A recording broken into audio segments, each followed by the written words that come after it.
rise and fly, go!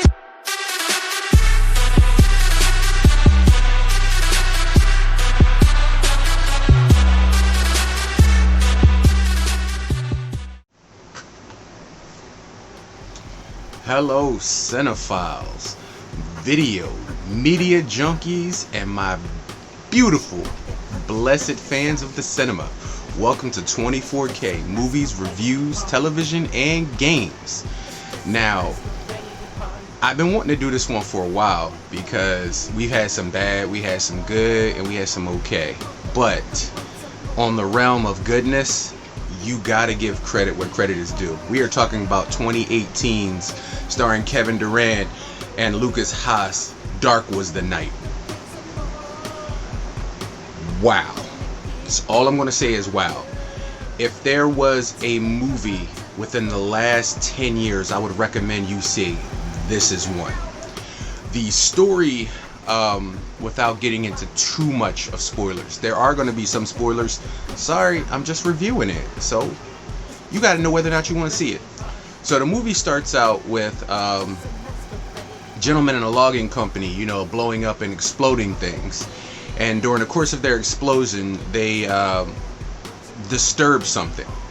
And this movie goes 0 to 100 from the door because the first murders were within the first few minutes of the movie, and you can clearly tell you're dealing with a creature. Now the cinematography, the palettes of colors that they use, I like it. It's very stylish, and it's a slow burn for a little bit as the investigation and this creature starts to ramp up. Visiting members of the town, hoof prints on the ground, hunters become missing, townspeople become missing, livestock and animals.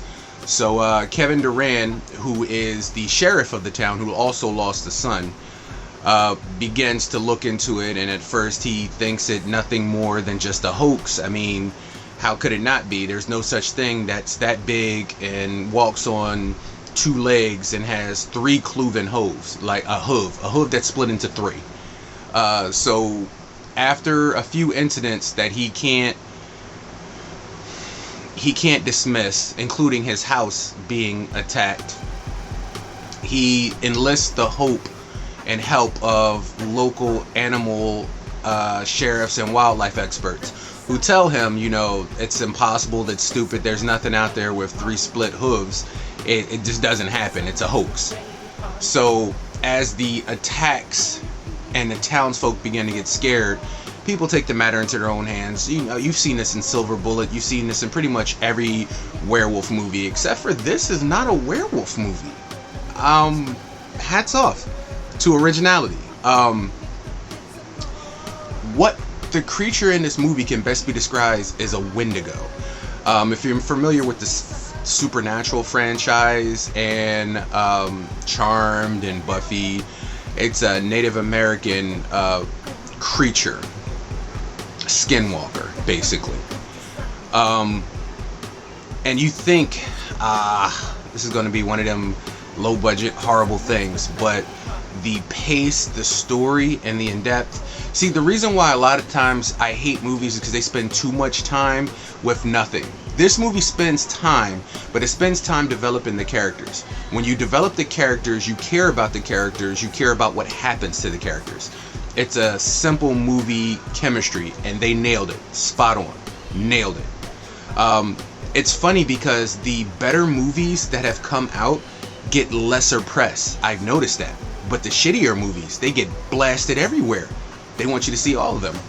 This movie surprised the living hell out of me. So much to the point that it's definitely on my top 100 films, and I would definitely recommend it for you to watch. It's the movie, like I said, as it goes on, it ramps up, and when it's at 100, it stays at 100. When you get to this point in the movie, there's no turning back, and the shit hits the fan. That's my favorite phrase when it comes to a movie that nails it right, when the shit hits the fan factor, and it hits the fan in this. And I don't know why a sequel was not sought out for this film, but this is something that literally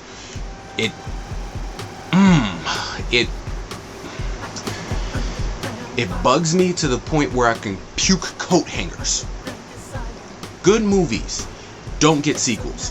Crappy movies do. If I put this up against The Quiet Place, I would watch this 1,000 times and 10 times on Sunday over before I watch The Quiet Place. Yet, like I said, the press surrounds itself with crappier movies and oomps it up. This movie slipped through the cracks, but it should not have. This is an A-buster, and you need to see it. You need to see it for no other reason than just if you visit here and you trust my opinions on movies, because I know a lot of people got opinions out there and a lot of people say this and that, and some of the movies that I've been seeing and some of the reviewers that I've been seeing like, oh, this movie is crap, and I watch it and I actually like it. So I don't know what agenda you serve. Maybe you're being paid to give your point of view. Mine is not paid. There is no sponsorship here. I give it to you straight, I say it plain, and I lay it flat. Take it for what it is. This movie, Dark Was the Night, it shocked me. It was better than it had any need to be. Greater than any movie that I've seen in recent years. And it's the climax of this film is up there on tier with the greatest movies I've ever seen in my entire life. No cap. When the climax of this movie hits, and it hits 1,000, and it does hit 1,000. Oh my God. When it's done and done right, you have to applaud. Dark Was the Night, Kevin Durand, Lukas Haas. There's a bunch of other actors in this that you've seen in a bunch of things like, hey, I know them. Hey, I know her. I've seen her in whatchamacallit. Yeah. A lot of those actresses and actors are in here. But the main leads, Lukas Haas and Kevin Durand, they outdo themselves. I mean, I love Kevin Durand in The Strain, and he was the supporting character. And I said before, he needs more movies on his own. More movies where he's the lead role. He was the lead role in this, and he proved he has the acting chops and the ability to do it. Because you're actually taken in with the story, so you go along with him as the story progresses.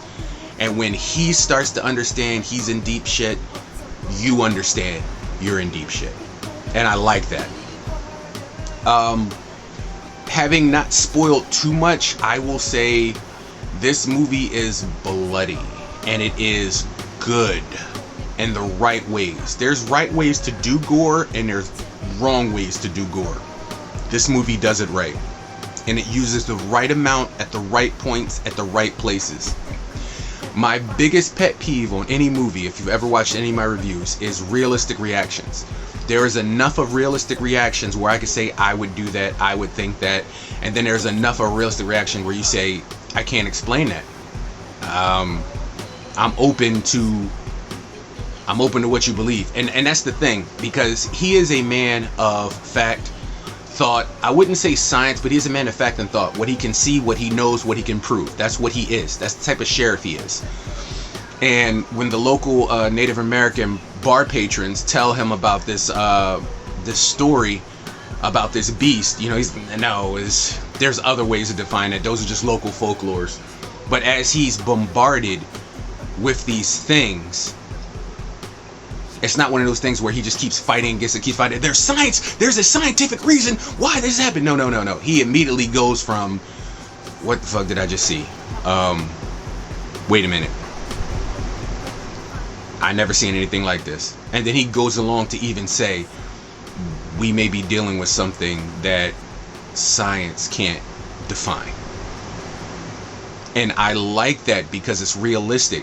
You believe in what you believe, but you also believe in what you see. And he sees enough to understand that what he is dealing with is not something within the realm of normal human understanding. And he braces himself accordingly because he's fighting for his son, his family, and ultimately the town. And when the siege is laid, there is a twist at the end of this movie that makes sense. And a lot of twists never do. A lot of twists are just like, wait a minute, what?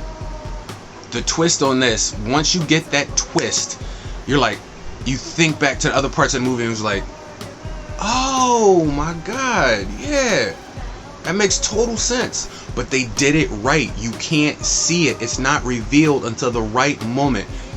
And when you're at the oh shit moment, and then they reveal this twist and you're like, oh shit, and then you're like, oh shit. Yeah, I love that. I love those climactic points where the movie goes inside even higher to the point where you realize that you got a choice. I think Aliens 3 said it the best with Rock, the guy that played Rock. Your asses are all on the line. We're all gonna die. It's just a matter of how you gonna check out. On your knees, begging for it, or on your feet. So I say, fuck that thing. Let's fight it. And that's exactly that moment we come to here. I hate to quote a non-so-good movie over a great movie. Now, don't get me wrong. I love the entire Aliens franchise. 3, in my opinion, happened to be the weaker of the branch, but I still did like it because I like that it showed that the alien, whatever it takes over, it takes the characteristics of. No movie proved that more than 3. It took the characteristics of a dog because it gestated in a dog. So the running on all fours and everything. The movie didn't get as much push as it should, and I understand why, and I know the backstory of why, of what happened during production and everything that was going on. Having said that, Alien Resurrection, I would say, is the weakest in the franchise. I didn't have a problem with Ripley being an alien and being brought back with a clone and everything else. Winona Ryder being the android at this time. There was a lot of things. Ron Perlman, you can't go wrong with Ron Perlman. There was a bunch of things the movie had that stood out. That was that toe massage scene where the only female actress in there besides Sigourney Weaver and Winona Ryder is in there. You find out why she's in there, just for the butt thong scene, which there's no reason why the movie has it except for the fact they just wanted to show you a butt. I'm not knocking you for that. Matter of fact, I'll give you a bravo on that, because movies got movies, yo. Movies got movies. And what can I say? If I'm watching a movie and there's all this stuff in there and it's like, hey, that girl's kind of cute, it wasn't lost on them. So it was just like, hey, how about this random scene of you just getting your foot massaged and we just saw your butt in the thong. Great cinematography right there. Having said that, we're talking about Dark Was the Night. Dark Was the Night. I wanted a sequel. We needed a sequel. If there ever was a film that deserved a sequel, was this one. Even a prequel of where this creature came from and how, I would love to see. If there was anything attached to this, I would love to see it. Dark Was the Night is 4K gold. This is a gold. Matter of fact, let's bump it up higher. Platinum. This movie is platinum. True platinum. I'm going to raise this above my list of Dog Soldiers and above my list of 28 Days Later. For the simple fact that the realistic reactions, the drama, the action, and the horror is raised above those elements. Like, this is put into the same categories as the type of class movie that it is. This movie is not a B-class movie at all. This is a straight A-class movie. And it should have been treated as such. And if anybody has seen this, then you agree with me. Like, this movie came out of nowhere to blow your socks off. And every once in a while, I just put it on and watch it. It's that good. Rewatchable factor 100%. So like I said, I am Rain. This is 24K Movies, Games, Reviews, and TV shows. Stay tuned because we're going to be doing all the snippets. We've been reviewing The Last of Us week by week by week by week. But we haven't done a full film on it yet here. I was waiting until the series ended to do it. But I think what I'm going to do is I'm going to post the snippets that I post on TikTok, Facebook, Instagram, and Snapchat. I'm going to put them on here just so that you can get them.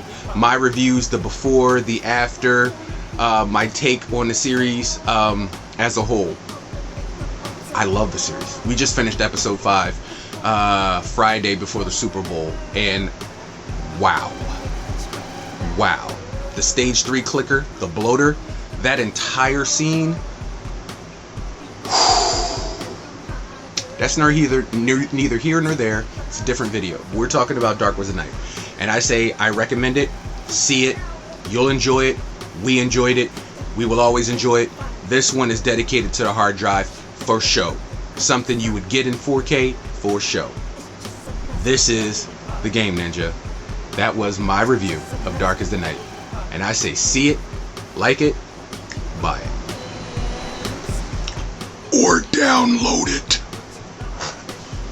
Check you guys later.